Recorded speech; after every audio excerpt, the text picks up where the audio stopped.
Assalamualaikum warahmatullahi wabarakatuh. Perkenalkan, nama saya Imelda Maharani dengan NIM C1B021026, kelas pengantar akuntansi ruang 003, dan dosen pengampu Bapak Wirmi Eka Putra. Di sini saya akan menjelaskan tentang persamaan dasar akuntansi. Di dalam persamaan dasar akuntansi, di sini kita akan mempelajari tentang terminologi dalam akuntansi. Terminologi dasar akuntansi terdiri dari beberapa hal, yaitu yang pertama ada kejadian atau event.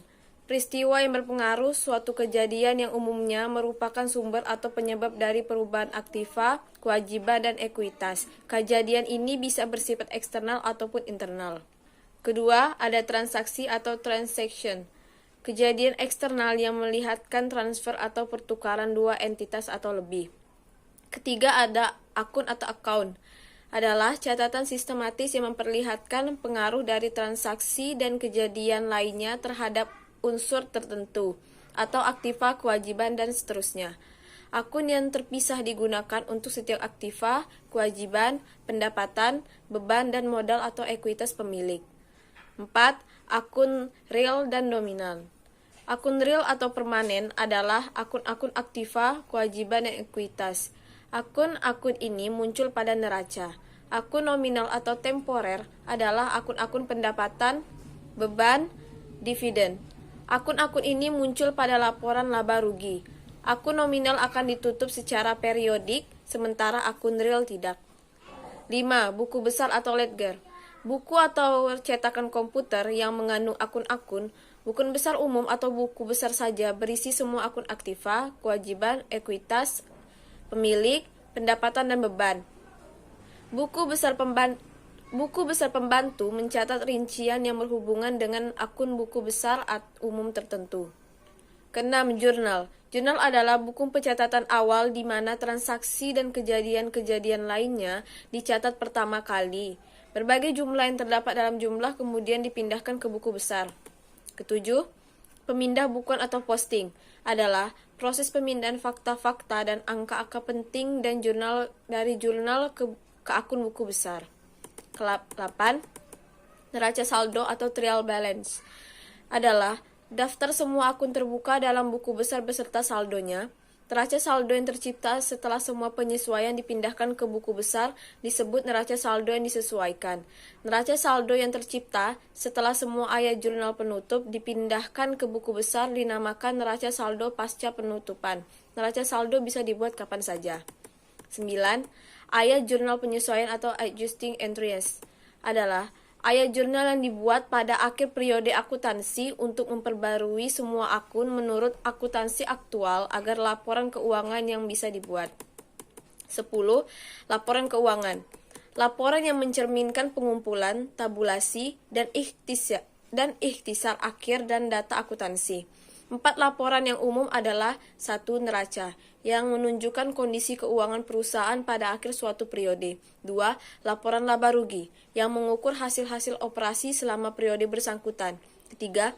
Laporan arus kas, yang melaporkan kas yang disediakan dan digunakan oleh aktivis operasi, investasi, dan pembiayaan selama suatu periode. 4. Laporan laba ditahan, yang merekonsiliasi saldo akun laba ditahan dari awal periode sampai akhir periode. Yang terakhir ada ayat jurnal penutup. Adalah proses formal yang dipakai untuk mengurangi semua akun nominal menjadi nol dan menentukan serta mentransfer laba bersih atau rugi bersih ke akun ekuitas pemilik yang juga disebut menutup buku besar, menutup buku, atau menutup saja. Selanjutnya ada persamaan dasar akuntansi. Pengertian persamaan dasar akuntansi. Persamaan akuntansi dasar juga disebut persamaan neraca, merupakan hubungan antara aset, kewajiban, dan ekuitas pemilik dari sebuah bisnis. Ia adalah dasar untuk pembukuan berpasangan. Untuk setiap transaksi, total debit sama dengan total kredit. Hal ini dapat dinyatakan sebagai lebih jauh lagi, persamaan dasar akuntansi adalah merupakan pondasi untuk semua sistem akuntansi. Faktanya, seluruh konsep dan kerangka akuntansi didasarkan pada persamaan dasar akuntansi. Persamaan dasar akuntansi menyamakan aset perusahaan dengan kewajiban dan ekuitasnya. Ini menunjukkan semua aset perusahaan diperoleh baik pendanaan dari uang atau ekuitas. Misalnya, ketika sebuah perusahaan baru dibangun, aset pertama yang dibeli berasal dari dana yang diterima dari investor atau dari pinjaman atau utang. Dengan demikian, semua aset perusahaan yang berasal dari kreditor atau investor disebut kewajiban dan ekuitas. Jika digambarkan dengan rumus dasar akuntansi, formulasinya adalah sebagai berikut, yaitu ada aset sama dengan kewajiban ditambah ekuitas. Komponen-komponen dalam persamaan dasar akuntansi. Yang pertama ada aset. Aset adalah sumber daya yang dimiliki atau dikendalikan oleh perusahaan untuk digunakan manfaatnya di masa depan. Yang kedua, ada kewajiban atau liabilitas. Kewajiban atau biasa disebut dengan istilah liabilitas adalah sejumlah dana yang perusahaan pinjam dari pihak lain atau kreditur dan harus dilunasi sesuai waktu yang sudah disepakati. Bentuk kewajiban yang umum adalah utang. Utang merupakan kebalikan dari piutang dan ini harus dicatat pada laporan keuangan. Yang ketiga ada ekuitas. Ekuitas merupakan bagian dari aset perusahaan yang dimiliki oleh pemegang saham atau pihak ketiga dan masuk ke dalam rumus persamaan dasar akuntansi. Di sini kita lihat ada contoh persamaan dasar akuntansi. Yang pertama, ada investasi awal berupa uang modal secara kontan milik perusahaan A sendiri sebesar 10.500.000. Selain itu, ada juga investasi lain yang berupa peralatan kantor sebesar 1 juta. Yang kedua, ada pengeluaran pada awal bulan untuk membayar biaya sewa gedung selama 1 bulan yaitu sebesar 1.100.000. 3. Membeli perlengkapan dengan cara kredit seharga 900.000 dan peralatan seharga 1.500.000. 4. Mendapatkan pendapatan jasa sebesar 2.100.000. Yang kelima, membayar tagihan listrik untuk 1 bulan ke depan selama sebesar 250.000. Yang keenam, pemilik perusahaan A mengeluarkan dana sebesar 200.000 untuk pengeluaran pribadi. 7.